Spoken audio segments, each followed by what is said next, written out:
This is the ultimate Russell Moccasin boot, the Imperial, but it's discontinued. And if this boot were made today, it would cost $2,500.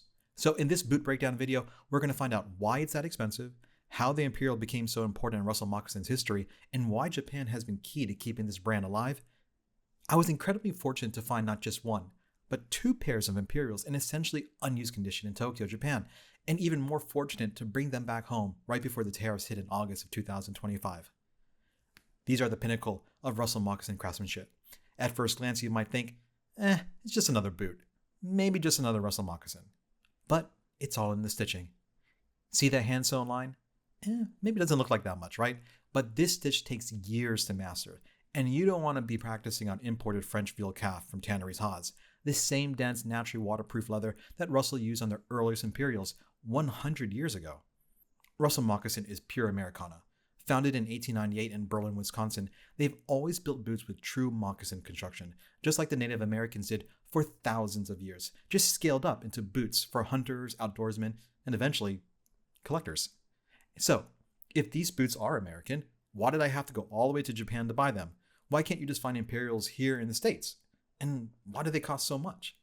To answer that, let's talk about Japan. Japan has a unique appreciation for things made by hand with the highest quality materials and a storied past. Think of Levi's jeans. In America, they were just work pants. In Japan, they represented the essence of American style. That obsession birthed Japanese denim, and it wasn't just replica Levi's that were made. It was jeans recreated stitch for stitch, rivet for rivet, button for button, practically down to the molecules of the original fabric. That passion became amakashi, American casual, a whole lifestyle around US heritage workwear, and Russell Moccasin, maybe by accident, became part of it. By the late 1980s, Japanese buyers discovered Russell's boots. They weren't just durable outdoor gear for the Japanese, they were everyday fashion. By the 2000s, custom Japanese orders made up half of Russell Moccasin's entire production. That demand is why there's such a deep secondary market for Russells in Japan, far stronger than what we see here in the United States. The boots I'm holding right now, along with the pair off to my left, were both ordered through Beams Plus over 10 years ago. That's the high-end branch of Japan's Beam fashion stores, known for collaborating with global brands to bring their most legendary pieces to the country. For Russell Moccasin, that meant the Imperial, fully hand-sewn, built only in French veal calf leather, just like it was when it was first debuted a century ago, alongside Russell's most famous bird shooter boot. So why does the Imperial matter? Because it represents the peak of Russell Moccasin's craftsmanship. A boot so labor-intensive, it can never be mass-produced, and perhaps it shouldn't ever be produced again. In a Reddit post by Lou Colby, the new CEO of Russell Moccasin, he answered a question why the Imperial isn't made anymore.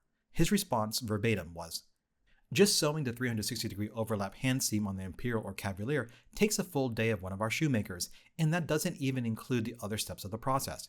If we brought it back, those boots will be well over $2,500. I'm not opposed, but I imagine there aren't a lot of customers who would want one at that price." And honestly, I think he's right. Russell has said for decades that building a bird shooter, one of their core boots, takes about 6 man-hours, with half of that time spent on the hand-sewn overlap stitching at the toe. That number doesn't even include the drying times for lasting and gluing, which likely adds days to the turnaround. I measured the length of the toe seam. It's about 10 inches. Now compare that to the Imperial. The hand-sewn seam joining the vamp to the quarters, it runs about 7 inches on each side, which means another 14 inches per boot. That's 140% more stitching than the toe seam alone. If the toe takes 3 hours, then the Imperial's extra stitching pushes the hand sewing time to over 7 hours per pair. Now, a bird shooter or backcountry boot, which only have hand sewn toe seams, retail for around $1,000. You can start to see why an Imperial would cost well over double that. And this doesn't even factor in the risks of mistakes. That double lock hand seam is incredibly difficult, and if you mess it up, you're tossing out the most expensive leather they use. Think about the moccasin construction itself. Unlike welted boots where you can hide a lot of the lasting work between the insole and midsole, Russell builds from the bottom up. There's nowhere to hide. You need the excess leather all the way to the end of the build, and every hide reacts differently under tension. When you lay the toe piece over the vamp, that's just the first challenge, manipulating the leather into a smooth, clean appearance while blindly overlap stitching. You're driving it all through the toe piece, hooking the end of the vamp, piercing through the toe piece again, weaving 2 threads in, then checking how the leather's reacting before you move to the next stitch. It's slow, methodical work. And honestly, that toe seam feels like child's play compared to the quarter seam. At least the toe and vamp meet at a 90-degree angle, it's somewhat intuitive. The quarters and vamp, though, they're vertical and in line with each other, so they're basically stitching blind, overlapping two flat panels and forcing the awl to curve inward, outward, just right to bite both pieces, and I can't even imagine how they're pulling that off. What are they piercing through, though? French veal leather. A tight grain hide from half-year-old calves, it's not just prized for its smooth, almost glassy look in lines like the Nevada or Nova Napa from Tanneries Haas, it's also very practical. Yes, this is the same leather used in the most expensive handbags in the world, from Hermes to Chanel, but the very reason it works for luxury fashion also makes it perfect for an outdoor boot. That dense grain structure and the way it reacts to moisture is ideal for a Russell moccasin. Just like a bag's handle that resists sweat from someone's hand day after day, a veal vamp stays supple when wet and dries without warping or breaking down. The fibers are tightly packed, and after tanning, they're filled with fat liqueurs added after the vegetable retan that follows the initial chrome tan, which seals out the water and keeps the leather resilient. And here's the kicker. Imperials have always been made with this leather. Since the mid-1920s, when Russell first introduced them, they've used French veal. Back then, they would call it Paris veal. Bill Gustin and Russell were so confident in the combination of materials and construction methods, they went as far as to call the boot the Never Leak Imperial. All of this sounds impressive, doesn't it? So why don't they make the Imperials anymore? What I think is going through Luke's head is this. Do you bring back the flagship model of the brand and cater to the highest end market? Or do you instead get more boots out into the world and reintroduce people to Russell Moccasin as a whole? These boots are special because the only way you can understand them is to put a pair on. But with orders already taking 3 months to build and deliver, complicating the manufacturing line with a labor-intensive model like the Imperial doesn't exactly help profitability. Maybe in a few years when Luke has trained more hand sewers and shoemakers, those models of yesteryear can make a return. For now, in an effort to streamline operations, Russell cut his offerings down from over 100 different patterns to just 10. Personally, I think it's smart, but many of the faithful were shocked by how drastic the changes were under new ownership. The Russell moccasins you see around me are all vintage. Most of these boots are discontinued, so I do feel the pain of the devout Russell fan. Except the South 40s I'm wearing right now, they're still being manufactured. So let's say Luke might bring back some discontinued models. What's in store for us in the future? It can be some of these boots around me right now.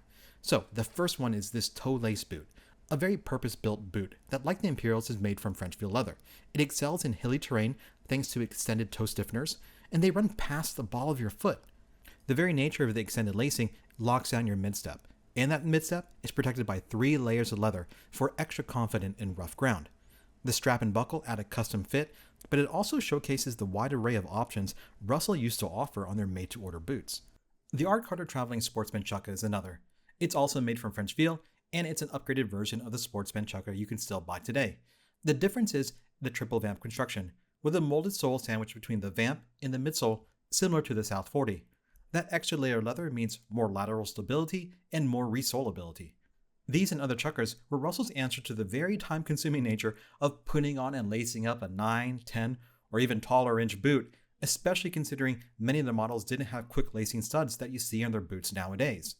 Speaking of the South 40, this is my most used Russell. Essentially, it's a bird shooter with a molded sole, and if you want proof of how tough the double lock toe seam is, this pair is missing quite a few stitches at the toe, but it's still solid. I actually tried prying off the toe piece to no avail. Not many Russells are made with black leather anymore, but I always wanted a boot in that colorway, so I dyed these black myself and I tossed on a kiltie. This boot has seen a lot and it's about 20 years old and is still going strong.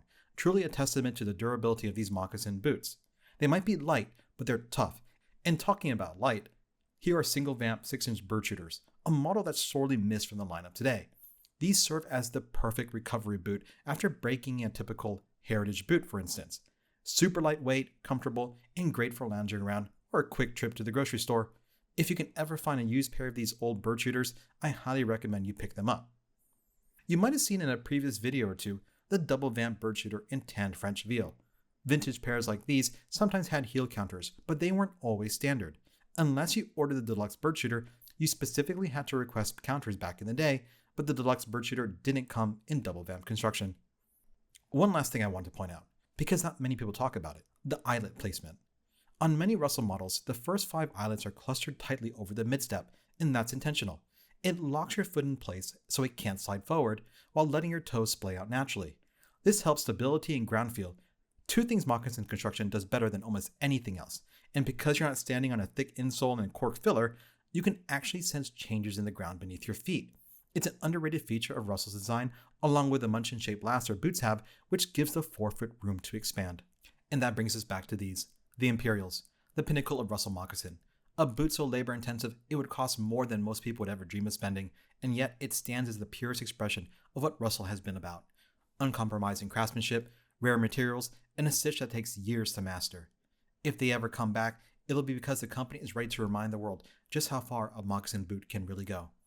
Thanks so much for watching, and I hope you subscribe to catch future episodes of the Boot Breakdown.